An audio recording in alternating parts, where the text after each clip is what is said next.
Hans, ¿cómo estás? Muy bien, muchas gracias, Leonardo. Gracias por la invitación. No, gracias a ti por venir.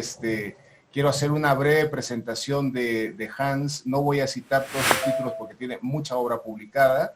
Solamente señalar que Hans Behr nació en Guayaquil en 1962 y como ya digo, tiene varios libros publicados en distintos géneros, pero esencialmente es narrador. Ha publicado libros de cuentos, novelas, una muy destacada obra de literatura infantil y juvenil que ha tenido una muy buena acogida. Hablaremos también un poco al respecto.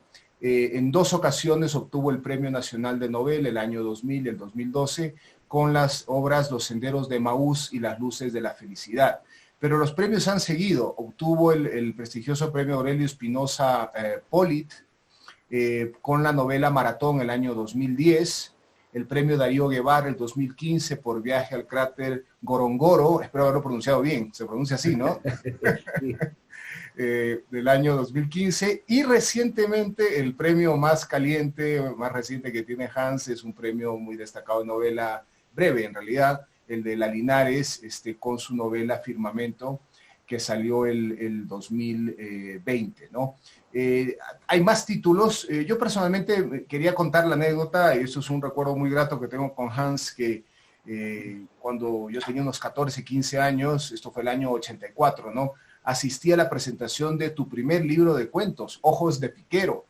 Compré el libro, obviamente, y la verdad que fue muy emocionante porque era la primera vez que hubo un evento literario, ¿no? Y mira lo hermoso, ahí está, mira, Ojos de Piquero, exactamente, esa misma edición, y lo grato es un poco ver cómo con todos estos años, pues Hans ha desarrollado una obra muy amplia, muy reconocida, y ahora pues nos va a compartir un poco su visión, su perspectiva, sus experiencias, porque esa es la idea de los coloquios secretos del oficio que organizamos desde la Maestría de Literatura y Escritura Creativa de la Universidad Andina, el poder acercarnos a escritores ecuatorianos contemporáneos en activo para un poco conocer eso que se llama el taller, ¿no? Esa experiencia del hecho de escribir, la aventura que es el hecho de la escritura, porque como decía el famoso crítico Jean Ricardou, no solamente se escriben sobre aventuras, sino que escribir es una aventura en sí mismo, ¿no? Y entonces poder un poco conocer esos puntos de vista, esas experiencias, a veces también sin sabores, desencuentros que hay a veces con los lectores, o esos encuentros felices también que de pronto revelan lectores especiales. Para eso contamos con la compañía, la participación de Andrés Emilio León. Él es escritor guayaquileño también, comunicador social por la Universidad Casagrande, tiene una maestría por la Universidad de Palermo, en Argentina, y su primera novela salió el 2017 titulada Descartable. Y vamos a poder tener este diálogo entre Andrés y Hans. Bienvenido, Andrés, ¿cómo estás? Encantado, muy bien, muy contento de estar por acá. Qué bueno, qué bueno. Pues nada, entonces la idea un poco es tener un conversatorio, pues un coloquio cómodo entre todos para poder acercarnos a la visión de la literatura, las obras de Hans. Vamos a tener 1 hora y media hasta las 8:30. Y la idea también es poder invitar al público que nos está acompañando para que puedan plasmar preguntas o inquietudes que quieran hacerle llegar a Hans a través del chat. Entonces las escriben ahí, por favor, y Andrés se las va a transmitir a Hans y podemos tener un diálogo. Lo mismo a quienes nos están siguiendo por Facebook Live, esas preguntas también se harán llegar a Hans. Bueno, bienvenidos, un gusto tenerlos aquí y por favor, están en su casa y adelante con la conversación. Bueno. Muchas gracias nuevamente por la invitación, Leonardo. A ti, Hans, a ti, Andrés. Muy buenas noches. Hans, ¿cómo vas? Bueno, hemos realizado esta suerte de conversación algunas veces, solo que fuera de cámaras. Y claro, lo que más me parece divertido de este espacio es de que mucha gente que nos visita, creo que hay varios participantes, tienen curiosidad, ¿no?, de conocer estos secretos de Hans Behr Martínez, ¿no? Pero también vinculados a su literatura, vinculados a personajes, a sus libros, etc. Pero yo quiero arrancar justo con un poco lo que comentó Leonardo, ¿no? Él habla de esta aventura de escribir. ¿Cómo empezó la tuya? ¿Tú qué estudiaste? ¿Cómo llegaste a comenzar a escribir, a ese ejercicio de la literatura, ¿no? Yo sé que hubo una beca que en su momento apareció por ahí, pero quería arrancar desde el inicio. no, ¿cuál fue tu formación? Cuéntame un poco para empezar por ahí. Bien, yo empecé a escribir en el colegio, en el Cristóbal Colón, ¿no? Había tenido ya mis lecturas, ¿no? Porque yo leía, de chico leía mucho, leía cómics, leía libros de aventuras, Buffalo Bill, leía también otro tipo de libros como Corazón, El mundo de Amisis. Entonces yo creo que como chico, como pequeño, tenía una buena formación de lectura porque me gustaba leer, ¿no? Y después me empezó a picar el bichito de la creación e hice una novela policial que en mi mente pues quería enviarla por correo a los estudios de Hollywood para que se haga película. Ya, y entonces fue una actividad, un proyecto obviamente desordenado, pero largo, ¿no? Estuvo como 120, 130 páginas para esa edad. Entonces se la mostré al profesor de literatura del próximo año, ¿ya? Yo estaba en ciclo básico, ahora ya eso no se estila, ¿no? Y se lo mostré al profesor de literatura, ¿ya? El próximo año, ya cuando estaba en ciclo diversificado, pues yo me le acerqué a preguntarle a él, bueno, ¿qué le pareció la novela, no? Entonces yo hasta ahora apuesto que no la leyó porque me dijo, muy bien, ya. O sea, pero algo más. No, está bien, sí, sigue así, sigue adelante. Bueno, pero al mismo tiempo me dijo que escribiera un cuento porque iba a haber un concurso en el Colegio Javier, un concurso de cuentos, ¿no? Entonces yo escribí un cuento que estaba relacionado con la juventud y las drogas, ¿no?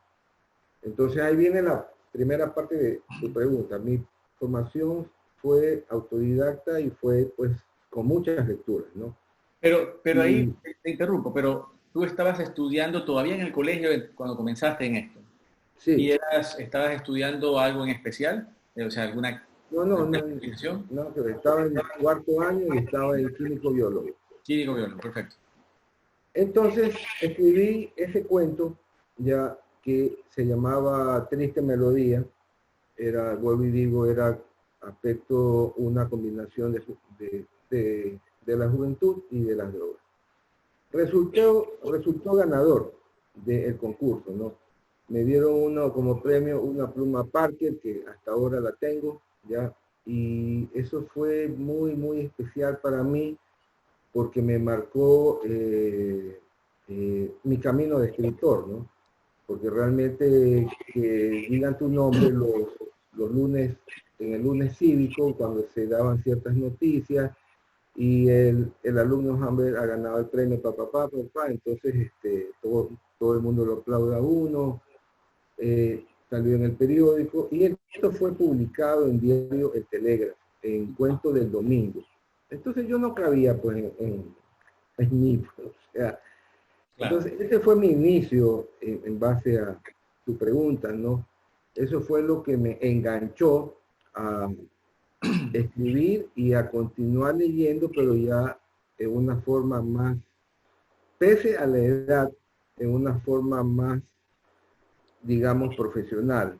O sea, conversando con profesores para que me recomienden ciertas obras, escribiendo, y en sexto año pues volví a ganar los concursos tanto de poesía como de cuento de los Juegos Florales del Colegio de Guayaquil. Estudié tecnología de alimentos, ¿ya? Y empecé a trabajar muy temprano, a mis 20 años, ¿no? Pero de ahí siempre escribí. Entonces, ahí fue que obtuve una selección para el evento en España, para el primer encuentro hispanoamericano de jóvenes escritores. Y ese conjunto de cuentos fue el que fue mi primer libro, que fue Ojos de Piquero, el que estuvo conversando Leonardo, que fue el lanzamiento. Esa gran etapa fue mi inicio, ¿no? Ya luego Posteriormente descubrí a Borges, a Cortázar, bueno, a Hemingway ya lo conocía. Me profundicé también en las lecturas y luego continué escribiendo, ¿no? Con el transcurso de los años obtuve mi título de profesor de lengua y literatura en la Universidad Técnica Particular de Loja. Entonces, ese fue mi inicio en Claro. la extensión. Entonces era un hombre que no estudió literatura, era un hombre que no estaba vinculado, digamos, a las letras formalmente o académicamente, sino que tú llegas un poco por esta pasión que tenías de escribir. Y cuando se publica justamente Ojos de Piquero, que justo conversábamos de que fue el lanzamiento del Spol, era uno de las novedades del 1984, ¿no? Curioso año para empezar, ¿no? Y pasa justamente el 84, te tomas el tiempo hasta el siguiente libro, ¿no? Que, bueno, para quienes no lo conocen, es este acá, Circo. Cuéntanos un poco este libro, porque este libro llega en el 92, ¿no? Tiene un salto del 84 al 92, y hay también un crecimiento, y hay otro estilo, ahí está, hay otro estilo también, hay otra narrativa entre lo que pasa en Ojos de Piquero hasta lo que pasa acá, ¿no? Acá es mucho más cinematográfico, si le podemos decir. ¿Cómo lo ves tú? ¿Cómo fue esa experiencia? Obviamente, Circo tiene como, o sea, Ojos de Piquero tenía, creo, 6, 8 cuentos, ¿no? Circo tiene como 20 y pico de cuentos, ¿no? Y es un trabajo donde ya empieza a formarse la disciplina de escritor, ¿ya? La disciplina que viene desde cuando yo era chico, cuando estaba en la escuela. Yo llegaba de la escuela, del colegio, y era darme un baño, almorzar y hacer tareas. Y eso, ya luego de eso, podía ver televisión o algo, ¿no? Entonces, yo ya estaba acostumbrado a cierto tipo de disciplina, no me costaba. Entonces, allí, en esa época de circo, mi disciplina era nocturna. O sea, yo llegaba del trabajo y empezaba a escribir tipo 10 de la noche, ¿ya? Me quedaba hasta 1, 2 de la mañana. Y cuando no eran épocas de escribir, leía. Y hacía mis correcciones en los libros, porque yo verdaderamente, cuando aprendía de un libro, aprendía de un autor, me gustaban mucho ciertos principios, ciertos finales o ciertos párrafos que me enamoraban. Entonces yo los releía. Yo soy un lector lento, ¿no? Y realmente yo siempre volvía a leer esos mismos párrafos, los anotaba. Luego con los años supe que una señora escribió de cabo a rabo 100 años de soledad, de puño y letra. O sea, yo decía, bueno, yo escribo esos fragmentos, ¿no? Claro. Entonces, todo eso formó parte de esa disciplina que yo tenía y donde tenía que avanzar con los trabajos, y así terminé Circo, ¿no? Por eso digo, Circo, hay un salto también en madurez, claro, versus Ojos de Piquero, ¿no? Y también resultó un libro, digamos, premiado porque fue seleccionado por la CENAC, para hacer una colección de autores ecuatorianos de los 90, tanto en poesía como en cuento, ¿no? Y verdaderamente fue un gran disfrute para mí, un encuentro conmigo mismo, que estaba en el camino que me gustaba, como realización como ser humano. Claro, bueno, solo para los espectadores que tenemos, quiero reiterar un poco el detalle, ¿no? Las personas que deseen hacer preguntas para Hans pueden hacerla a través del chat y nosotros las iremos leyendo. Yo voy a interrumpir un poco lo que tengo planificado para leer la primera pregunta, ¿no? Dicen, buenas noches, de todos los textos que ha escrito Hans, ¿cuál le resultó el personaje y la historia más compleja de construir, ¿no? Ahí, si tú deseas, la puedes tocar ahora o la vamos tocando después, como tú prefieras. Bien, sí puedo responderla, ¿no? ¿Cuál fue la historia y el personaje más difícil de construir? Claro que sí sé cuál fue. Para empezar, quiero hacer una breve introducción. Yo no tengo el problema de la página en blanco, ¿no? Que dicen, no, que no tengo que escribir. No, yo cuando no escribo, no pasa nada, ¿no?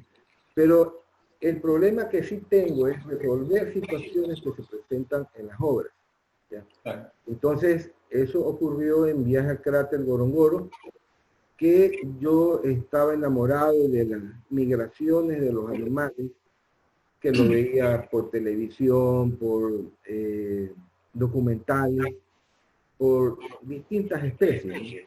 Pero me decidí por el cráter Gorongoro y con los ñus, porque me vendió la idea de que los ñus proveen de alimentación a casi toda África, a los leones, a los guepardos, a las hienas, a los perros de la selva, a todos, ¿no?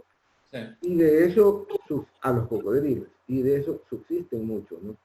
Pero, ¿cuál fue el problema que tuve? O sea, ¿cómo escribirla? Porque una cosa es verla por televisión, verla en un documental. Entonces, para empezar, por lógica debe haber un liderazgo. Ajá. ¿Ya? Y entonces tenía que escoger a un personaje animal, un ñu. Entonces tuve que investigar bastante acerca de esta especie, acerca de las otras especies, para más o menos definir cómo seleccionaban a tal personaje que era Orcus, era mi personaje ñu, el que dirige toda la manada en esa migración hacia el viaje al cráter Gorongoro, porque cuando se les termina la hierba fresca en un lugar, tienen que migrar 3.000 kilómetros, ¿ya? Y llegan a ese cráter, y cuando allá se acaba también la hierba, el agua, hay sequía, tienen que volver a migrar donde era antes, ¿no? Entonces, esa obra me causó muchos problemas a resolver, ¿ya? Y sí, ese fue mi obra más complicada y mi personaje más complicado de crear, ¿no? Porque no podía ponerle mucha cuestión humana porque es un animal. Entonces me basé mucho en el instinto animal. Siempre me han gustado los animales. Y tu obra está un poco llena también de animales. Lo hemos hablado, más adelante también entraremos en eso. Que no lo habías pensado, ¿no? Pero está un poco... en 4 de ellas, digamos, están muy presentes, inclusive ya llegaremos a hablar de eso. Pero tenemos otra pregunta de Silvia, sin embargo, me adelanto un poquito porque estábamos todavía en Circo hablando. Ya. Y yo recuerdo que en Circo está el cuento Nombre de Mujer, que tiene un epígrafe de Maritza Sino, que es: me queda la visión cabal de tu imagen. Cuéntanos un poco el epígrafe, el nombre de mujer, ¿de dónde sale este cuento? Cuéntanos esos secretos que hay ahí detrás. Bueno, Nombre de Mujer era un cuento donde obviamente se trata de una mujer, pues, ¿no? Y en ese tiempo, desde la época de el viaje a España, pues, nos conocimos tanto con Aminta Buenaño, Ernesto Torres Terán, Maritza Sino, y ese también fue un pequeño homenaje para mi amiga, ¿no? que en este aspecto era poeta. Entonces quería rendirle un homenaje, así mismo como lo he hecho con Ernesto en Las Luces de la Felicidad, que un personaje lee una obra de él, ¿ya? Entonces son pequeños homenajes. Así mismo como tú también hablaste de Maratón en Descartable, ¿no? En Descartable, claro. En Descartable. Eso es una respuesta muy sencilla. Fue una respuesta a la amistad que había. Claro. Y mira, estructuralmente, yo voy a ir intercalando un poco la historia de tus libros con un poco algunas preguntas que quiero hacerte más transversales. Tú arrancas con estos 2 libros de cuentos, ¿no? Arrancas como una maratón, suave, ¿no? Va suave. Pero poco a poco comienzas a incrementar el paso y en el 99, ¿no? Te tomas el tiempo del 92 al 99 para sacar Los Senderos de Maus, tu primera novela, que también fue premio, tuvo también un premio importante. Y de ahí pasas del 99, 10 años después, a hablar fuerte con Maratón, ¿no? Una obra que te tomó un tiempo considerable para plasmar lo que tú querías. Estos Hablemos un poquito, antes de ir a la pregunta de Silvia, cuéntame un poco sobre estos espacios, ¿no? Hay gente que escribe muy rápido, ¿no?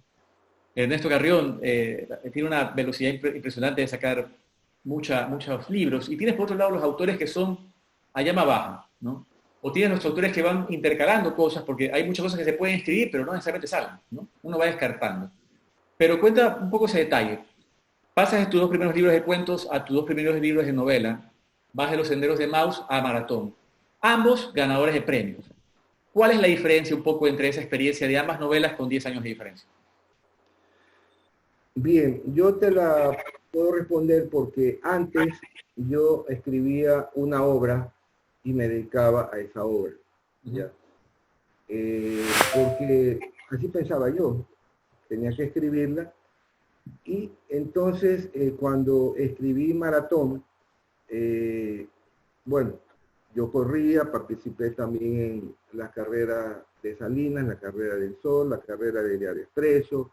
Me gustaba correr desde chico, de 15, 16 años, corríamos con mis amigos hasta Puerto Marítimo, a las 5 de la mañana. Nos encantaba hacer deporte, ¿no? Entonces, eso fue parte de mi vida. También me gustaba ver las maratones de las Olimpiadas. Era un aficionado a las maratones, también corrí. Entonces, era parte de mi vida todo ello. Y un día corriendo dije, ¿por qué no escribo una historia de una maratón? Sí, o sea, como las ideas que se te vienen, ¿no? Porque las ideas son así, vienen en un momento especial. A veces cuando estás caminando, a veces incluso cuando uno sueña, yo he tenido varias historias donde las he soñado. Bien, entonces empecé a escribir Maratón, quería hacerla una novela. Yo sí tengo tal vez una visión que puedo dar en el clavo si algo va a ser un cuento o algo va a ser una novela. Aunque me equivoqué con los Senderos de Maús, porque al principio fue un cuento, pero era un cuento muy largo, como de 30 y pico de páginas. Entonces ya, cuando ya lo terminé, era un cuento de 37 páginas y yo dije, no, pues, un cuento muy largo es como que no me convence, mejor es que sea novela. Entonces ahí ya se hizo novela. Y la demora también pasó porque nos robaron la casa. Yo también sufrí el tema de la delincuencia y se llevaron mi laptop, ¿ya? Y ahí estaba Maratón. O sea, Maratón, chao pescado. Salió corriendo el libro. Salió corriendo. Claro. No te puedes imaginar el estado de decepción, de depresión, de todo lo que tú le puedas colocar allí, porque te quedas como que se te lleve un reloj, algo, bueno, no hablo de vida humana, eso es peor, pero estamos hablando de una obra que tú ya tenía como 70 y pico de páginas, ¿no? Entonces, verdaderamente, me acordé y busqué en todos mis archivos, en todo, porque ahí eran los CDs, ya los disquetes habían pasado, claro. Eran los CDs, y buscaba en todos los CDs. Yo en ese tiempo ya trabajaba en mercadeo, en Richard Custer, y tenía muchos CD de proyecciones de mercado, de ventas, de resultados, y por ahí vi Maratón, chuzo, Maratón, tal. Pero tenía 30 y pico de páginas, o sea, había perdido como 40 y pico de páginas, y rehacer Maratón realmente me costó. Tal vez perdí unos 2 o 3 años en el camino. Claro. Es un libro grande, es un libro importante, ¿no? Sí. Bueno, tengo la última edición, tiene 3 ediciones. Claro. Esta es la última. Y bueno, tiene una buena cantidad de páginas, y se me ocurrió no hacerla en capítulos, sino en kilómetros, y verdaderamente ahí pasó algo muy cómico, es una anécdota que tengo, porque yo cuando escribo porque ahí me siento realizado, como dije antes, como ser humano, ¿ya? Pero siempre estoy atento a los premios, ¿no? Porque realmente los premios es un reconocimiento a tu trabajo literario, aparte del segmento económico. Y entonces, en esa búsqueda de premios, veo el Aurelio Espinosa Chuzo, ya faltaba, creo que 2 semanas, y yo decía, no, porque tenía una cantidad mínima de páginas. Claro. ¿Ya? Entonces yo no llego. Entonces, como mi personaje principal era una mujer. Profesora de historia, ¿no? Sami, 36 años, divorciada, que escuchaba Iron Maiden. Claro. Entonces yo tenía un cuento de una mujer gorda que quiere bajar de peso. Entonces cogí ese cuento, lo metí a Maratón y la puse a Sami, que fue gorda y que tuvo que bajar de peso. Ahí completé las páginas. Claro. Eso es una anécdota personal. Hice un plagio a mí mismo. Entonces con eso completé las páginas, o sea, le cambié un poquito la historia a Sami. Claro. Todo Maratón es igualito como estaba, a excepción de esa parte de que ella lucha con su sobrepeso, ¿no? Pero eso me lo dio uno de los cuentos que yo tenía. Entonces ahí es cuando uno se pone como un técnico de un equipo de fútbol, a ver qué hacemos. Me falta un delantero porque me lo expulsaron. A ver, entra tú, sale el arquero, ponte. Eso fue lo que hice. Y completé las páginas, no se sintió el cambio y obtuve uno de los premios más importantes que he ganado. Mira qué interesante lo que dices, porque yo recuerdo ese espacio de Maratón en el que Sami llega al kilómetro 21, ¿no? Que es el kilómetro de la soledad, ¿no? Como ella lo menciona, y ella menciona esa frase de que toda mitad es incompleta, ¿no? Porque ella estaba en la mitad justamente de su maratón y estaba en la mitad de su reflexión, ¿no? Capaz un poco se ata con eso que comentas, ¿no? De encontrarte con esa soledad del libro que se pierde. Voy a pasar a otra pregunta, ¿no? Pero entonces por eso es la causa también de la demora, porque pudo haber sido claro. antes, ¿no? El robo, aparte que se robaron varias cosas. Y fue después de Navidad. Eso es lo peor. ¿Te imaginas todos los regalos de Navidad? Claro. Entonces, ¿Alguien recibió muchos libros por escribir de regalos? Entonces también ahí fueron unos 2 o 3 añitos que se perdieron por esa causa. Claro. Oye, y bueno, Silvia nos pregunta, ¿no? Ella se adelanta un poco, justamente un año después. Ella se sitúa en este escritor que arranca con 2 libros de cuentos, se toma su tiempo, lanza sus 2 novelas y posteriormente a eso decide, capaz que muchos hubieran buscado otra vía, pero de repente tú sorprendes con una novela infantil publicada por Editorial Norma, Casita Casona Casuna, en el 2010. Y bueno, Silvia comenta un poco, ¿no? De que quisieran saber cuál fue la fuente de inspiración de su obra y cómo se desarrollaron sus personajes. Entonces, un poco ahí ato la pregunta de Silvia con lo que estábamos hablando de la cronología. Ya. Bien, cuando escribía Maratón, en los últimos tiempos ya de Maratón, empecé a escribir Casita Casona. Y ahí empecé a convencerme a mí mismo que podía escribir 2 obras al menos al mismo tiempo, ¿no? Claro. Casita Casona fue de la mano con Maratón y ambas salieron casi un año en lo uno, un año en el otro. Así es. Entonces fue porque realmente a mí siempre me gustó leer también la literatura infantil. Yo te dije que de chico yo leía mucho literatura juvenil, sí, y la separo un poco entre la infantil y la juvenil, pero me encantaron obras como El Principito, hay otra que es El Príncipe de Oscar Wilde, pero no sé si es exactamente El Príncipe, es un cuento muy hermoso.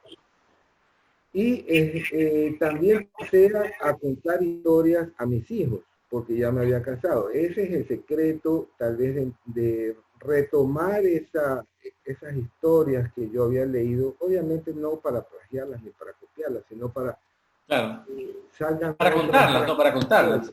Así así es. Entonces, tenía a mis hijos chicos y con ellos yo les leía cuentos, me tenía que inventar cuentos. Venían dos sobrinos de Colombia, también de la misma edad, Juan Fernández y Paola, y les contaba una historia, siempre querían de miedo, entonces, el payaso asesino, y se aterraban todo, pero al día siguiente otra vez que le cuento lo mismo, el payaso asesino y el payaso asesino, y dale, entonces estaba en ese swing, en ese estilo de contarles que... Claro, estabas en esa narrativa, ¿no? En esa narrativa de utilizar la inventiva para que tus hijos se vuelvan temprano. ¿Cómo los hago dormir temprano? Bueno, les cuento una historia de terror. Fantástico. Claro. Y a mi hijo mayor, a mi hijo Hans, siempre le gustaba, por ejemplo, una era el pingüino, que era que viajaba con un piloto y se iba a conocer el desierto, varias partes del mundo. Bueno, sí. Al día siguiente quiero el pingüino. Oye, pero ya lo leí ayer. Y al otro día el pingüino, y dale el pingüino. Entonces tuve que crear yo mis nuevas historias. Entonces ahí fue saliendo Casita Casona, ¿no? Claro. Ya tenía la pauta, tenía cierta experiencia. Dije, bueno, si puedo tener atentos a estos chicos con las historias, entonces pues creo que sí puedo hacer una historia infantil. Entonces ahí empecé a escribir Casita Casona, y cuando yo escribía, pues escribía 3, 4 días maratón, después paraba maratón, me metía en casita. Y lo bueno de Casita es que hice como un anecdotario familiar, donde puse las historias que me habían contado mis abuelos, las historias que yo viví cuando era chico, y las historias de mi familia, las historias reales. Entonces las empaqué y le puse como título La Promesa. Okay. Entonces, cuando yo gané el premio Aurelio Espinosa Poli, en la premiación, una persona que trabajaba en Norma me preguntó si yo tenía algo infantil. Dije, sí, estoy por terminarla. Entonces ya la terminé, se la envié, les gustó y la sacaron. Y ha sido, hasta el día de hoy, de los libros infantiles, juveniles, uno de los más vendidos, en conjunto con Viaje al Cráter de Gorongoro. Claro, ahí te pregunto algo, ¿no? Los premios son importantes, el escribir es fantástico. ¿Cómo hace un escritor para decidir, porque la literatura infantil tiene esta fama, ¿no?, de que es muy grata económicamente? Cuéntame ahí un poco tu experiencia. ¿Cómo ha sido para ti la literatura juvenil, la literatura infantil? Ya vamos a hablar de la juvenil, pero arranquemos con la infantil en este caso, que yo no sabía, por ejemplo, esto que me cuentas de que como entraste en esa narrativa, ¿no?, de contarle cuentos a tus hijos, estabas muy naturalmente en ese espacio para escribir, digamos, sobre ese tipo de cosas, ¿no? ¿Cuándo decides, digamos, lanzar algo de la literatura infantil versus seguir con novelas, digamos, como lo que sacarías después, como con Las Luces de la Felicidad, o como cuando vuelves a los cuentos con Errantes y Embusteros, ¿no? Habla un poquito de esa decisión que es más editorial, ahí tú me comentarás. Bueno, la primera parte fue con Casita Casona, ¿no? Sí. Con el complemento que yo te estoy comentando, ¿no?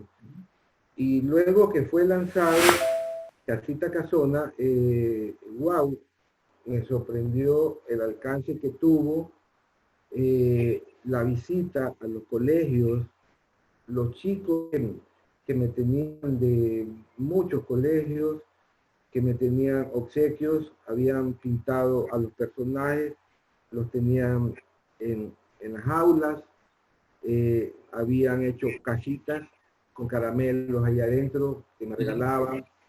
Y uno de los personajes es mi segunda hija, que es María Alejandra. Es la personaje principal porque a través de ella narra la historia, claro, que es de un cambio de casa en donde ella le duele y se entristece dejar esa casa para irse a otra. Entonces narra como en memorias lo que había pasado en esa casa. Entonces un día que ella estaba de vacaciones de la universidad, yo tenía una presentación en el Colegio Liceo Naval y fui con ella.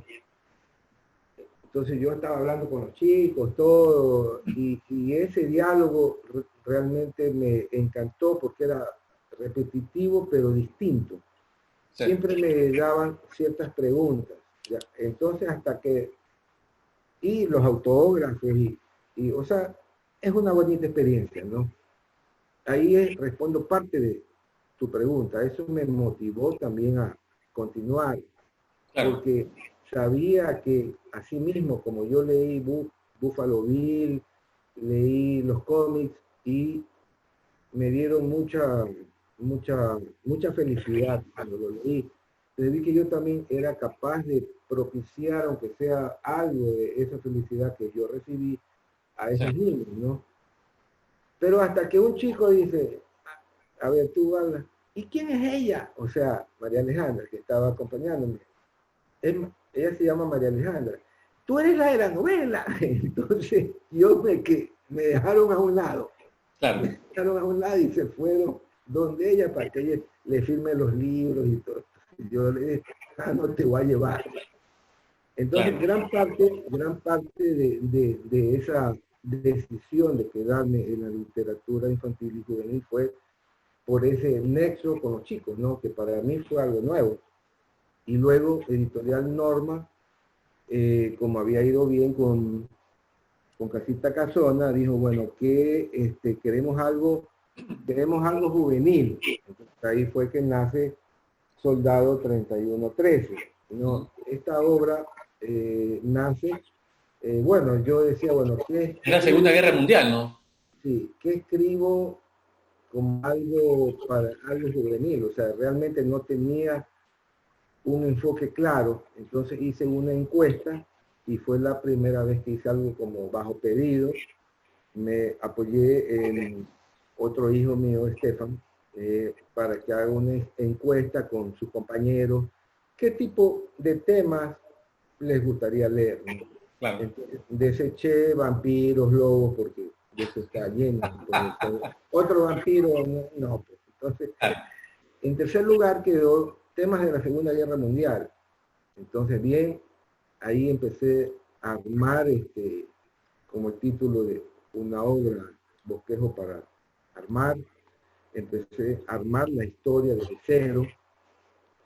Bueno, mi autor tiene que ser joven para que atraiga a los jóvenes. Después, con los años, vi que ese fue el éxito también de Harry Potter, que es un chico que por eso es que le gusta mucho a los chicos, ¿no?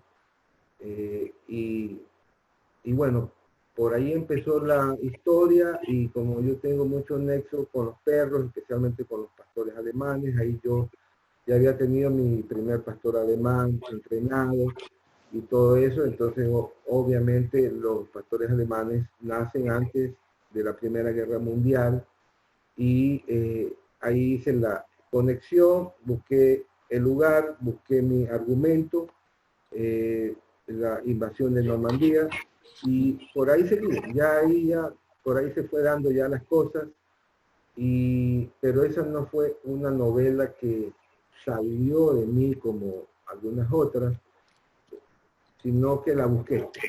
Claro. Ese es el término. Claro, fue tu novela más trabajada, digamos, ¿no? Y con Soldado 3113 también ocurrió lo mismo, pero ya con jóvenes y con muchos colegios. Y en el colegio Rosa Bosco, colegio salesiano, Guayaquil, como tiene un final abierto, no se sabe si él vive o muere, sino que queda como buscando para la casa. Me sorprendió muy gratamente que en ese colegio hicieron 3 finales. Las chicas hicieron 3 finales porque no les gustó que quede así la obra. Entonces, por eso continué allí, ¿no? Realmente yo creo que aprendía más de los chicos que ellos de mí. Oye, y yo, ahí, bueno, antes de pasar a un comentario de María Gracia, tengo una consulta. ¿Qué pasó en la vida de Hans Ver Martínez? Porque tú arrancas, ¿no? Y es como que lanzas en el 84 este primer libro. 92 vuelves con Circo, ¿no? Y desde el 99, Los Senderos de Emaús, ¿no? De ahí te tomas 10 años, lanza Maratón con este robo de por medio, con esta pérdida y fusión de autoplagio, y arranca una década que no paraste, casi todos los años. O sea, tienes Casita Casona 2010, El Soldado 2012, Errantes y Embusteros, de que ya vamos a hablar, 2013. 2000, bueno, realmente es 2012 el premio, ¿no? Sí. Pero sale 2013. Igual con La Luz de Felicidad, que es 2013, sale el 2014 la publicación. 2015, El Viaje al Cráter de Ngoro. 2016, Bandada de Pelícanos. 2019, segundo de a bordo, ¿no? Entonces, y 2020, Firmamento. ¿Qué pasó en estos últimos 10 años? ¿Qué pasó en la vida de Hans que no pasaba antes? ¿Cuál es ese secreto? ¿Qué se movió para que de repente esto explotó? Bien, el primer aprendizaje fue Maratón y Casita Casona, ¿no? Porque las dos fueron escritas, bueno, Maratón desde antes, ¿no? Pero cuando ya vino Casita ya lo agarró cuando iba más de la mitad, y ya como que supe que era capaz de escribir dos obras y distintas. Claro. Ahora, cuando yo escribo, no es que escribo, a ver, voy a escribir la primera media hora Maratón y la segunda media hora a Casita. No, yo escribía, por ejemplo, Maratón, 2, 3, 5 días. Bueno, ya como que me quemé un poco, lo corto, en qué me quedé en la otra y sigo escribiendo la otra. Okay. Entonces, por esa causa, ejemplo, yo esta obra, Errantes y Embusteros, la que tú señalaste. Está acá. Ya, esa de ahí. Tiene cualquier cantidad de cuentos. Sí, es un libro de 265 páginas, 269 páginas, sí. Tiene 1, 2, 4, 6. Tiene más de 30 cuentos. Entonces, cuando escribía yo las obras infantiles, también estaba escribiendo un cuento, y tenía una idea, hacía otro cuento.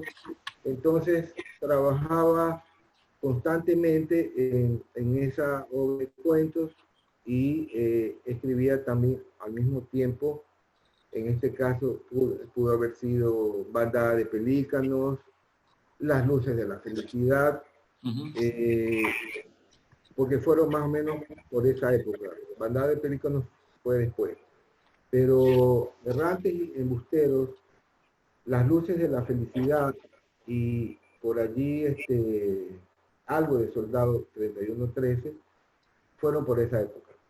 Entonces, verdaderamente, no sé qué fue que explotó en mí, pero creo que sí fue, el inicio fue haber logrado escribir Maratón y Casita Casona básicamente tiempo, ¿no? Haberla terminado, yo le decía los hermanos, porque terminaron juntos, ¿no? Y con las otras obras también me fui dando cuenta que podía alternarme así. Y si bien antes yo escribía de 10 de la noche hasta 2 de la mañana, por ahí, después mi tiempo cambió y yo me despierto temprano, antes de las 5, y siempre escribo de 5 a 6, 6 y cuarto, cuando era la época presencial, no en pandemia, y lo hacía religiosamente, ¿no? Obviamente, si viene un fin de semana, un feriado, etcétera, para mí era como oro en polvo, porque ahí era, bueno, entonces, mi esposa diga, vamos a la playa, bueno, vamos para la playa, pero verdaderamente ahí yo leía entonces aprendí a escribir obras, 2 o 3 obras al mismo tiempo sin se puede decir, sin molestarme mucho, ¿no? Claro. Así. Entonces ahí se fueron dando y viene también el golpe de suerte, que salió Viaje al Cráter Ngorongoro, ganó un premio, entonces la editorial también me pidió, bueno, ¿y qué tienes en plan para la próxima obra? Entonces también es un aliciente porque te busca y te exige un trabajo, te exige. Claro, así es. Entonces yo como escritor dije, bueno, si yo ya he llegado a este punto, no puedo decir, ya mismo, ya voy, o sea, no, o sea, tengo que hacerlo. Claro, la disciplina, ¿no? La disciplina es súper importante, que ya vamos a hablar también de eso un poco. María Gracia dice, bueno, buenas noches, yo estudié un curso de literatura infantil y antes de la pandemia iba a leer un libro que tengo a niños y niñas, es algo que me motiva a seguir haciéndolo, ya que pasé la pandemia. Ahora me encantaría leer tus libros, querido Hans, sería un honor, me encanta la literatura infantil y es tan lindo acercar a los niños y jóvenes a la literatura, porque la literatura tiene mucha bendición para la salud y la vida. Tengo una pregunta, Hans, sobre Errantes y Embusteros. ¿No? Yo voy un poco a ir saltando. A mí personalmente me gustaron algunos cuentos, muchos de aquí, y arranco para que me cuentes un poco. Me gusta hablar siempre de la historia detrás de los cuentos, ¿no? Cuéntame sobre Alzheimer, ¿no? Este cuento que es fantástico desde a quién está dedicado, ¿no? A nadie. Cuéntanos un poco este cuento para que la gente pueda conocer, ¿no? Y pueda... a nadie, ¿no? Y pueda, ¿de dónde salió? ¿Por qué la historia y esa intención de que esté aquí justo al inicio del libro, casi al inicio, ¿no? Bien, antes que nada, mis cordiales saludos a Silvia, que preguntó antes, y también a María Gracia, ¿no? Respondiéndote esa pregunta, a veces le llegan a uno ciertas ideas, ¿no? Yo cuando fui a una feria de libros, yo le escuché a Oscar Hahn, el poeta chileno, que me convenció con lo que dijo. Él dijo que esas ideas son pre-fantasmas, son seres que existen, que están pero no están, y dentro de la locura que estoy hablando, yo me quedé convencido. Esos son pre-fantasmas que hacen que nosotros los escuchemos. Claro. Entonces, en base a esa definición, se me vino la idea, pues, obviamente yo ya había visto a varias personas con Alzheimer, yo decía, hacer un cuento de Alzheimer sería fabuloso, pese a la enfermedad complicada que representa, ¿no? Pero yo desde el principio yo lo visualicé como un cuento, ¿ya? Ajá. O sea, no hay una historia atrás de ella en el sentido de algún familiar, un amigo, no. Bueno, mi abuelo tal vez en los últimos años, pero ya estaba muy mayor, o mi tía abuela, pero ya estaba muy decadente. Pero no fue por eso, ¿no? Fue que vino como idea, como un tema que bien lo puedo tratar, y obviamente en la historia él se va dejando llevar por la vida porque no recuerda mucho una cosa u otra, sino que vive el momento y recuerda a veces cierta cosa como que está ocurriendo algo y de pronto sale que la lotería juega en 55, ¿no? Porque son las cosas que a veces se le vienen a una persona que padece de esa enfermedad. Quise introducirme en una persona con Alzheimer y a nadie porque verdaderamente no se acuerda de nadie. Claro. Oye, a ver, bueno, y de ahí, bueno, tenemos Las luces de la felicidad, ¿no? Que yo creo que es a mí personalmente es uno de los libros que más me ha gustado de los tuyos, una novela en la que yo creo que lo que venía haciendo Hans, que venía trabajando una obra sólida, reflexiva, divertida, interesante, acá se puso a experimentar, ¿no? Tomaste la ciencia ficción y comenzaste a relacionarte con Stephen Hawking, por así decirlo, con el restaurante La Garrapata, hablas sobre estas suertes de películas que nunca existieron, pones cosas como si fueran guiones, hay personajes femeninos muy interesantes, y fue como que todo lo anterior fue como un golpe, ¿no? De, bien, vamos a hacer algo distinto. Cuéntame sobre ese proceso. ¿Qué marcó esa ruptura para mí, ¿no? Personalmente, al leer tu obra tan fuerte al momento de desarrollar este libro, ¿no? Que también de paso gana otro premio justamente de la Casa de la Cultura, si no me equivoco. Sí. Bien, con esa historia, para empezar, esa historia empezó con un cuento que se llamaba Las luces de la felicidad, que, bueno, hay un asesinato y luego, ese es el cuento que tiene como, bueno, Los senderos de Maús también empezó como cuento. Este también tuvo como 30 y pico de páginas, pero yo vi que podía recibir mucho más, ¿no? Entonces yo también me nutro de historias, de lecturas que no son precisamente novelas, cuentos, ni nada de ello, ¿no? Y me fascinó el tema de los agujeros negros desde hace muchos años. Yo tenía de algo. Hay temas que yo guardo antes en un archivero físico, ¿no? Abrías el cajón 2, era ideas. Estaban todas las ideas que yo veía en los periódicos de los domingos, que decía, esto puede servir como para de aquí hacer un cuento. Ahora los tengo en la máquina, ¿no? Entonces me atraían siempre los agujeros negros, ¿no? Y obviamente ahí caí en Steve Hawking, que escribe La historia del tiempo, que yo la leí, y realmente me fascinaron varias cosas, ¿no? Que el tiempo, ejemplo, en algún momento hay la pregunta si cuando el universo deje de expandirse, ¿qué ocurrirá? ¿Se retornará? Entonces, había muchas preguntas, ¿no? Que me cautivaron. Y así mismo me cautivó el personaje real para introducirlo en la novela. Entonces, ese fue el leitmotiv de Steve Hawking, Claro. introducirlo en la novela, en el cuento, que ya después se hizo novela, y ya el policía tiene que, el personaje Tom Jobim, tiene que contactarse con él, y el asunto es que Steve Hawking siempre quiso ser policía, pero por su afección tuvo que ser astrónomo.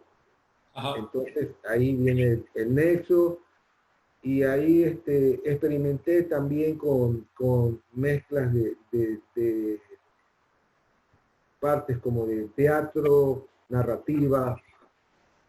Hay escenas, ¿no? Hay escenas de reescrituras, hablas de E.T., ¿no? Hablas del líder de independencia, ¿no? Hay un tema también cinematográfico como hablábamos, ¿no? De escenas claro, que no fueron escritas, digamos. Escenas de película, escenas de una película no escrita.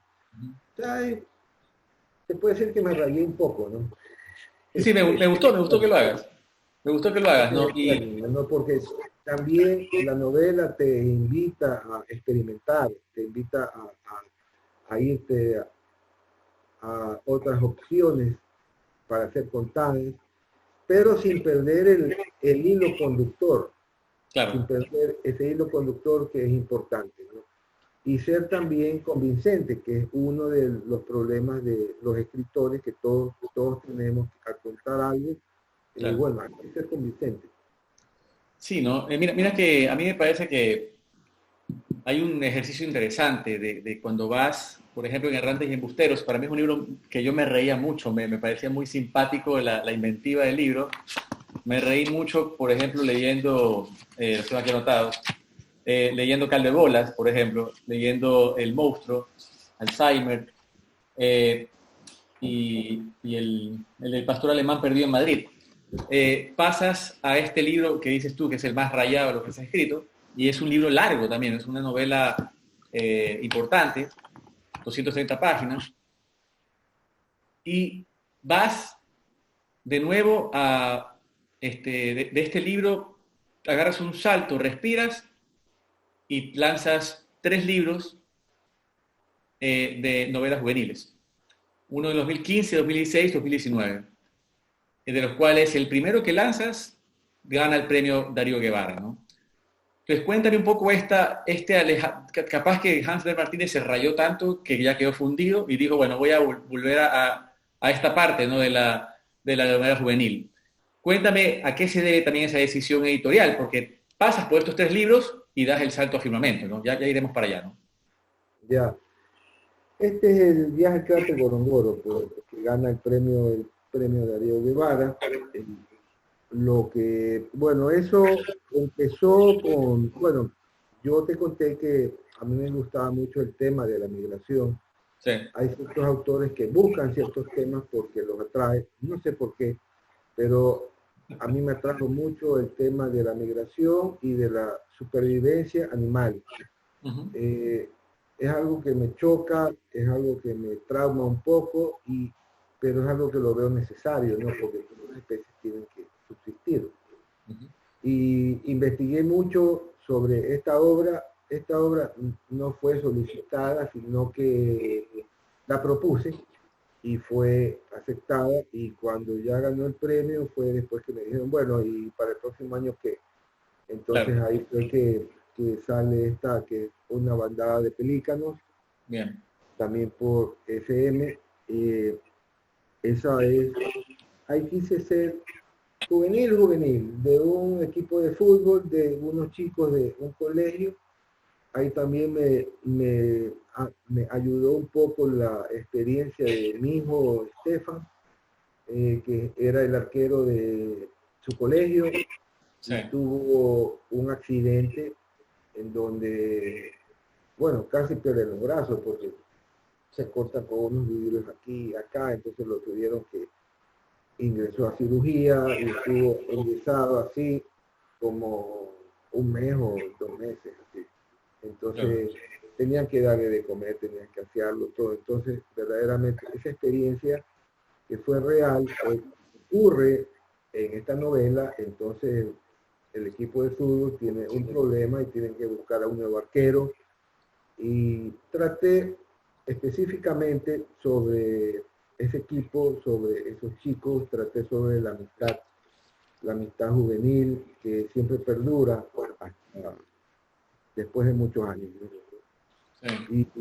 Y eso, después vino esta obra Segundo de a bordo, sí, que es entera de animales, pero con historias reales, ¿no? Eso fue también investigación, algo de fantasía, una mezcla ahí de ambas, ¿no? Pues, como tú dijiste, también los animales están presentes en mis obras, y en Las Luces de la Felicidad hay un mono araña. Claro, exactamente, y en Maratón el jinete calvo, ¿no? Que la relación, haces la comparación entre los caballos y el hockey, ¿no? También, ¿no? El jockey, perdón, quien maneja justamente los caballos. Un caballo, niño lindo. Exacto, niño lindo. Sí, tienes como que esa intención. Entonces, bueno, de ahí, digamos, pasas por estos 3 libros, que también muy interesantes, muy importantes, y yo, esta conversación la tuvimos en algún momento, ¿no? Pero bueno, antes de entrar a eso, te voy a decir algo que comentó Paola, que de tus obras, ¿cuál es tu favorita y por qué? Te voy a pedir que después la respondas. Cierro lo de acá, que es, llegas a Firmamento, ¿no? Después de todo este trayecto de un 2009 a 2020 impresionante, ¿no? Entonces, te pregunto, La Luz de la Felicidad, un libro muy lleno de abuso textual, ¿no? Muchas referencias, mucho cine, temas de películas, personajes muy particulares, situaciones interesantes.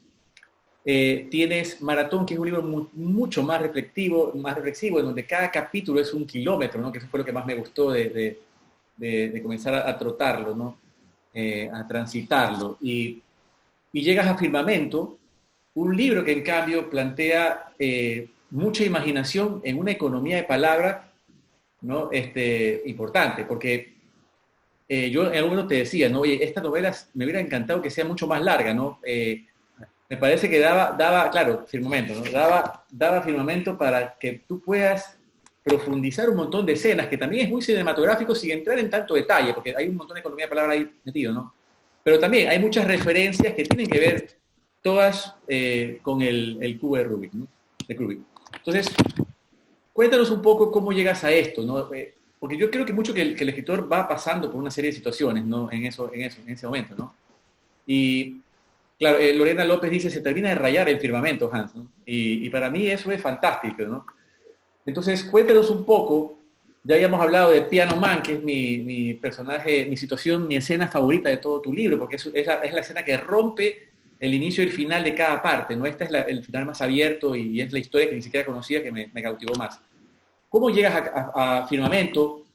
¿Cómo después de varios años trabajando literatura juvenil, llegas, le pegas todos los números y prácticamente 10 años después a ganar un premio tan importante como el Augusto Espinosa, te llevas ahora el Eugenio Espejo, ¿no? Que es un premio para nada, o sea, muy reconocido, muy importante, ¿no? Cuéntanos cómo fue esa experiencia, cómo fue esa preparación como escritor y cómo fuiste armando esta obra en base a recortes, en base a cosas que ibas investigando a lo largo de tu vida, que fuiste recogiendo de todas tus carpetas que tenías ahí secretas, ¿no? ¿Cómo fue ese proceso? Bien, tú lo has dicho y has dado la clave en la palabra, los recortes. Firmamento, como dije antes, hay temas que atraen. Me atraía mucho la migración, también el tema de la Segunda Guerra Mundial, y también un tema que me atraía mucho era el Área 51. Ese es el punto de partida, ¿ya? Claro. Cuando tú empiezas una novela, tú puedes tener un esquema mental, ¿ya?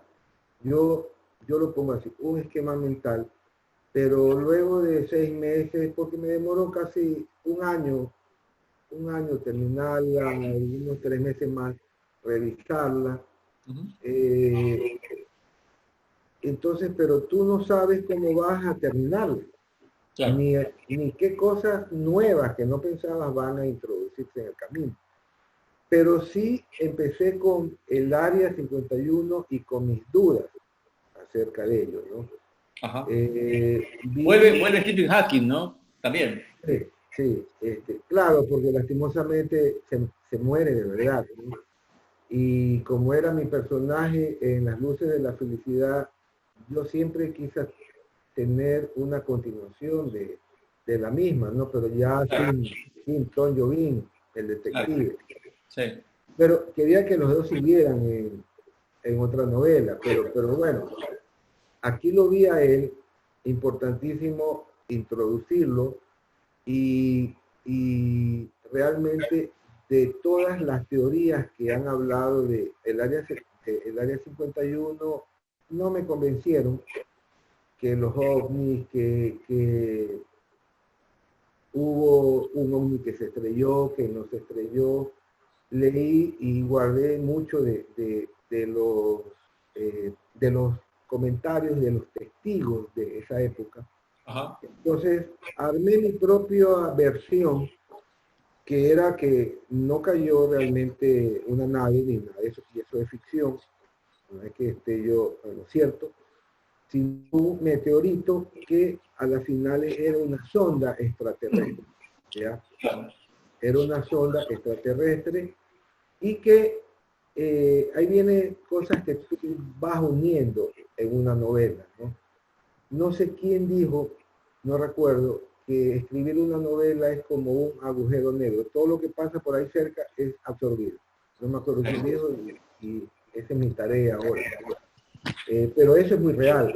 Entonces, verdaderamente, al tener ese criterio, yo siempre he pensado, porque yo crecí desde chico, cuando veía la televisión en blanco y negro, Batman, un programa y otro, y a las 8 anda a acostarte porque se acabó la televisión.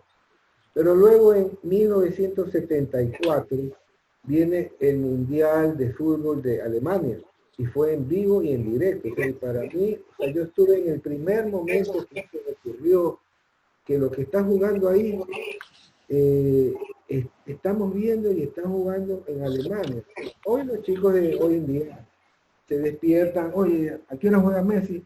A las 1:30, ya chévere, pero ya es costumbre, ¿no?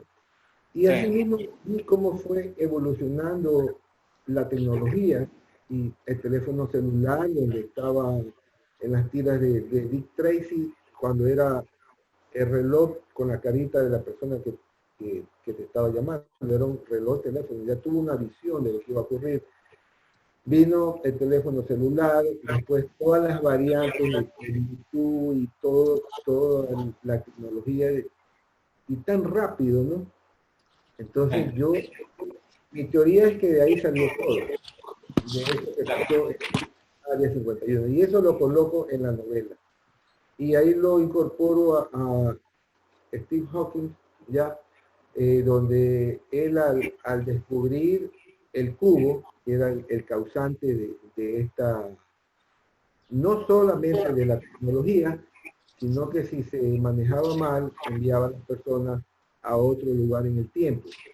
Claro. Entonces ahí entra Piano Man, porque yo lo tenía él como un recorte, como una historia muy interesante, pero no le encontraba cabida, o sea, no, ¿dónde te equivocas?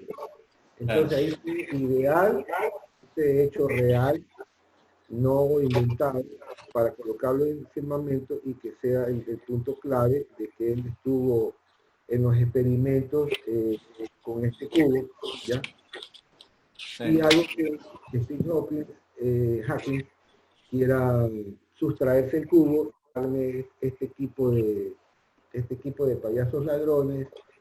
Es fantástico eso, porque ojo que pasas de Tom Jobim a Tom Bombón, ¿no? Hay un tema interesante ahí. Y tenía una relación, exacto. Hay una relación, sí, se siente. Tú has encontrado esa relación, como me frustré de no haber incorporado a todo porque no tenía cabida en el equipo. Claro, no había cabida. Porque esto es una versión mucho más criolla, no más tropicalizada, ¿no? Claro, entonces, Las luces de la felicidad tienen una estética distinta. Pero mira, yo quería hablar justo de un secreto, sobre esto, ya que estamos hablando de los secretos del oficio. A mí me encanta lo que sucede en la cuarta parte, ¿no? Que se llama Asalto a las Estrellas. Y ese capítulo, por ese nombre, ¿no? Da un poco el inicio al libro, ¿no? El libro inicialmente creo que se iba a llamar Asalto a las Estrellas, si no me equivoco. Corrígeme un poco ese detalle. Cuéntanos un poco esa decisión del cambio de nombre, y cuéntanos también, porque yo conversé contigo en algún momento sobre... yo sentí que esta escena en Washington, ¿no? Que sucede con esta persona muy alta que va a buscar a alguien y después pasa lo que pasa, ya le dan el libro en su momento, yo te decía, me quedó un poco con mayor necesidad de cosas, ¿no? Y ahí tú me contaste, bueno, tuve que sacar cosas, ¿no? Porque ya no llegaba a cumplir los detalles del premio, ¿no? Cuéntanos un poco eso, ¿no? También porque eso son cosas que el escritor tiene que decidir. Bueno, no llego a las páginas max permitidas, ¿no? ¿Cómo hago para que entre esto y funcione? Bueno, ahí viene esta parte de Kill Your Darlings, ¿no? De matar a tus seres queridos, y por ahí ver hasta qué punto que la novela y que el proyecto no se resientan a pasar de eso. Entonces, hablemos un poco del Asalto a las Estrellas. Cuéntanos de ese nombre y cuéntanos cómo se consolida finalmente como Firmamento. Bien, verdaderamente la obra, como bien dices tú, se denominaba Asalto a las Estrellas antes, ¿no? Luego, con el tiempo, no sé, me gustó Firmamento porque abarcaba más, porque si bien Asalto a las Estrellas implica un capítulo donde efectivamente se ejecuta el asalto para robar, para sustraerse ese cubo, ya es un evento específico. Pero el firmamento es la incógnita que todos tenemos, o sea, de todo lo que hay allá afuera, ¿no? Verdaderamente que no conocemos prácticamente ni el 1%, ¿no? Entonces, por eso me gustó más como título, ¿no? Y en el sentido de toda la obra en general, creo que ya estaba por la página 150, 156, sí. y tuve que borrar como 20 y pico de páginas, ¿no? Porque verdaderamente, o sea, yo cuando empiezo a escribir la obra, el cuento, la novela, y así mismo como ocurrió con Maratón, estoy atento con los concursos, ¿no? Entonces veo, wow, no llego, que me faltan 15 páginas, a ver qué meto, rum. En cambio acá fue al revés. Acá ahora que es exacto. no nos saquen afuera. ¿Qué desplagio hago? Sí, qué desplagio hago. Entonces tuve que cortar verdaderamente como 20 y pico páginas, ¿no? Claro. Y para que se cuadre con el concurso y sin dañar verdaderamente nada dentro de la historia. Claro. Yo recuerdo que, aparte, lo asocio, ¿no? Hay una escena muy bonita de Doris con Stephen Hawking que hablan y se menciona el firmamento, ¿no? Hay un momento muy lindo ahí. Y es una escena que también como un tributo, ¿no? Para mí tiene mucho eso, ¿no? La definición del nombre, gracias a esa escena, ¿no? Sí. Es la escena con un epígrafe de Stephen King. Así es. No la recuerdo exactamente, la tendré que leer, pero es sí. Si lo puedes leer es buenísimo porque es chiquito y es algo para mí decisivo el momento de consolidar ese nombre, ¿no? Esa idea, ¿no? Se vuelve más poético la elección del nombre. Yo la tengo, si quieres. Ya, pues sí, ya la encontraste, la lees. Página 56, ¿no? Por si la quieres leer, página 56. La 56.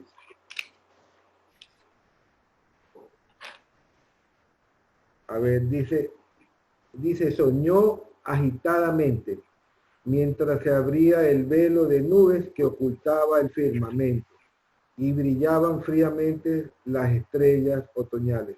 Stephen King. Ahí me gustó mucho que se abre el velo de nubes que ocultaba el firmamento, o sea, que oculta esa incógnita nuestra, o al menos la que yo tengo, de qué tantas cosas hay allá. Entonces, me encantó esa parte y eso consolidó también el título, porque eso yo lo leí después de la decisión de haber puesto el título. Entonces, cuando yo escribo, a veces hay ciertas coincidencias que se dan y como que, no sé, cosas raras. Esa fue una coincidencia y verdaderamente como que me respaldó. No, se tiene que llamar firmamento, así, más o menos. Claro. Sí, y hay esa escena, ¿no? Creo que es Carrie, ¿no? La obra en la que empieza, ahora no recuerdo muy bien, pero empieza esta obra justamente de Stephen King. Sí, no, una escena... Christine, tienes razón. Sí. Que empieza esta escena maravillosa, repleta de bruma, ¿no? Y yo veo esa comparación, ¿no? Porque ahí justamente está el tema del auto que está afuera, claro, y ahí se rompe la realidad cuando el auto comienza a tener más personalidad, ¿no? Que es un poco el ejercicio que también tiene el cubo, ¿no? En tu obra, ¿no? Exactamente. Yo hago esa analogía. Sí. Y coincidentemente para el argumento de la novela, la creación del cubo Rubik fue después de lo del área 51, por si no hubiera servido. Claro. No me hubiera servido. Oye, y entonces volvemos ahora sí a la pregunta de Paola, ¿no? De tus obras, de lo que has escrito, ¿no? Desde el 84 hasta ahora, digamos que lo publicado, ¿no? ¿Cuál ha sido tu favorita? ¿No? Capaz que por ahí tienes una que se vincula más al tema familiar y eso te conecta a esa, pero vamos a entonces a dar categorías, ¿no? ¿Cuál ha sido tu favorita en un sentido más personal y cuál ha sido también tu obra que te quedaste con ganas de más? Que se publicó, que se hizo, pero te parece que por X, Y, Z razón pudo haber sido más wow. Te lo dejo ahí. Bien. A la primera pregunta yo escogería 3 obras. En primer lugar, a Maratón, porque hay obras que han sido importantes en mi vida. Asimismo, como ese primer cuento que te conté de Triste Melodía, que era mi primer escrito serio, gané un premio, salió en el periódico, o sea, marcó un hito, ¿no? Bueno, tienes que seguir y soy feliz haciéndolo. Cuando fue con Maratón también, o sea, es decir, marcó una seña o una seña de vida, ¿no? Eso como, pese a que la obra también se perdió, tuvo que renacer otra vez, no como estaba antes. Eso me causaba una frustración. Pero bueno, o sea, la terminé. Entonces, por todo eso, y encima gané un premio, es la obra para mí la más importante hasta ahora.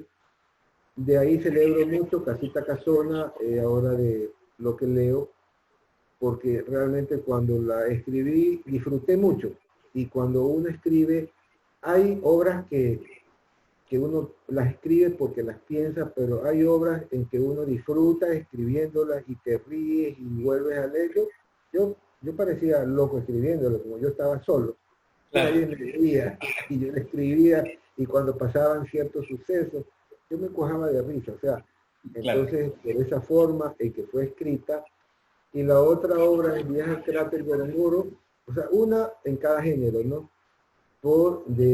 Ahora está por FM, porque realmente fue la obra que más, como dije antes, más problemas me causó. O sea, fue un reto para mí escribir. Esas son las tres obras en ese orden. ¿Y cuál era la otra pregunta que se me olvidó?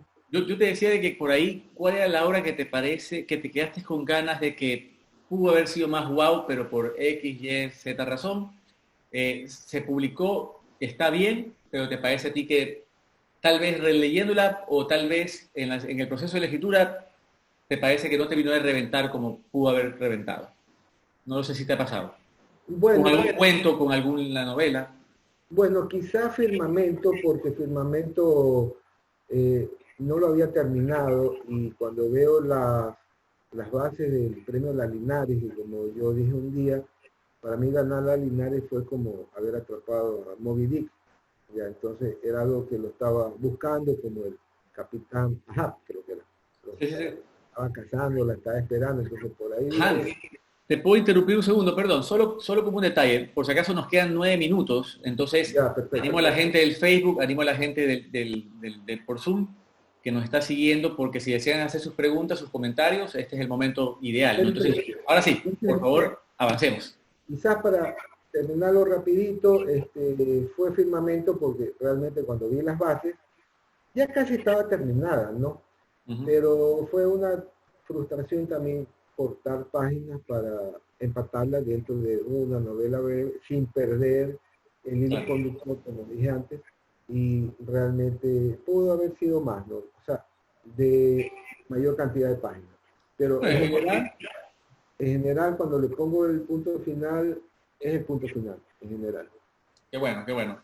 A mí me pasa que siento que toda esa narración del asalto a las estrellas, de esta escena en el banco, ¿no? Es redonda, es fantástica, es perfecta y es sumamente clara en cada parte de las situaciones que va pasando. Yo me río mucho porque también, inclusive tú juegas, ¿no? Tú, como dijo un comentario de alguien, ¿no? Te terminaste de rayar, porque hay una parte en la que inclusive tú haces como que un guiño, ¿no? Con la colaboración de Quentin Tarantino, ¿no? Como guionista invitado, sí. ¿no? Invitado especial, Quentin Tarantino, guionista invitado. Sí, porque, claro, que yo me maté de risa porque, claro, tiene un poco eso, ¿no? Hay una explosión de sangre, matan al uno, matan al otro, lo matan al gigante, entonces verdaderamente había mucha sangre, ¿no? Claro. Cuando lo matan al enano, lo mataron al enano, no es enano, se llama Manuel. Así es. Bueno, te cuento nomás que, bueno, Lorena dice de que el viaje al cráter, que cualquier lector pensaría que Hans estuvo en África, ¿no? ¿Perdón, me escuchaste? Sí, no, estaba en un asunto, dime. No, te decía que Lorena decía que con viaje al cráter cualquier lector pensaría que Hans estuvo en África, ¿no? Porque también es un trabajo en el que, como tú dices, tuviste que imaginar un montón de toda la situación, ¿no? Claro, verdaderamente yo puedo decir que estuve en África porque vi muchos videos, me compré libros de África, hace poco, variados, hace poco tuve que hacer un video muy corto para motivación a la lectura. Aquí tuve que enseñar este libro, Elefante. Entonces yo veía libro de África, lo compraba. Entonces también uno como escritor invierte. Claro. Invierte en investigación. Entonces, sí, yo leí mucho, ¿no? Y sé mucho de varias especies. Sí, bueno, solo como un detalle, vi que Marcel alzó la mano, por ahí puede escribir en el chat si tiene alguna pregunta. Yo voy a hacer mi última pregunta para dejar que por ahí Leonardo y las personas puedan sumar lo suyo, ¿no? Que era, ¿cuál es el siguiente paso, Hans? ¿No? Tú vienes de una década inagotable, sacando muy buenos libros, cada vez más consolidando una voz narrativa importante, ¿no? Que tiene su onda, que tiene su estilo, ¿no? Pero también reinventándote para poder hacer cosas infantiles, juveniles, ¿no? Y a mí eso me parece muy, muy grato. ¿Cuál es el siguiente reto para Hans-Bert Martínez? ¿No? ¿Qué es lo que se viene después de haber ganado tanto, después de tener, de que el mundo se esté moviendo en medio de una pandemia, y eso también genera y mueve tantas cosas, ¿no? ¿Cuál es el siguiente paso para Hans-Bert? ¿Cuál es su reto? ¿Qué es lo que quiere hacer? ¿Qué es lo que se quiere ganar? ¿O qué es lo que quiere proponer, ¿no? Bien, por ahora tengo una cantidad de cuentos que estoy haciendo porque al cuento no lo voy a dejar, siempre me gusta, ¿no? Fue con lo que empecé. Ya. Hay autores que han migrado a la novela y se han sentido ya más cómodos allí, ¿no? Pero hay autores que también hemos migrado a la novela y hacemos cuentos también. Entonces yo estoy preparando un libro de cuentos, ya tengo varios cuentos realizados. He terminado, se puede decir que he terminado 2 novelas, una es de índole policial, la otra es un poquito de misterio, no de terror, de misterio. Estoy a medio camino de una novela juvenil, ya, y quiero hacer también un cuento infantil que ya tengo el nombre, ya se me vino todo, y cuando lo pienso me río, sin haberlo escrito. Claro. Entonces, por ahora tengo esos proyectos en mente, ¿no? ¿Qué es lo que nunca harías? No he pensado nada aún acerca de la pandemia, ¿no? Pero hablando el otro día con Ernesto Torres y con Aminta Buenaño, como que queremos hacer algo de historias de la pandemia, pero fue una conversación así que se puede convertir en una realidad. Ok, bueno, yo te decía de que qué es lo que Hans-Bert nunca haría, ¿no? En literatura, y voy a leer un poco lo que comentan las personas. Tenemos a Marcel que dice, si tú recuerdas el nombre de todos tus personajes, Enrique da felicitaciones, de que tenemos brillantes escritores como Hans que ayudan, digamos, a que crezca el interés por los libros y que estos espacios también. Miguel también comenta que cuáles son los temas post pandemia y qué elementos son inspiradores, no abrazos. Un poco eso. Bien. Un saludo pues a todos, a Marcel y a las personas que han preguntado y que me han felicitado. Muchas gracias. Bueno, que si recuerdo el nombre de todos los personajes, no. Verdaderamente, de los principales sí. Claro. Pero así de todos los personajes es bien complicado. Y los temas post pandemia, como dije hace poco, realmente no, o sea, sé que lo voy a hacer porque es el tiempo que vivimos, ¿no? Las 2 novelas que yo te estaba hablando las he venido escribiendo antes de la pandemia, entonces tuvieron que terminarse como eran, claro. Aunque ya me agarró la pandemia, pero su enfoque y su argumento fue la vida antes de la pandemia, ¿no? Y la pandemia nos ha golpeado bastante y la labor de un escritor también es transmitir la realidad al público, a la sociedad, porque verdaderamente después de 30, 40 años eso va a quedar como testimonio.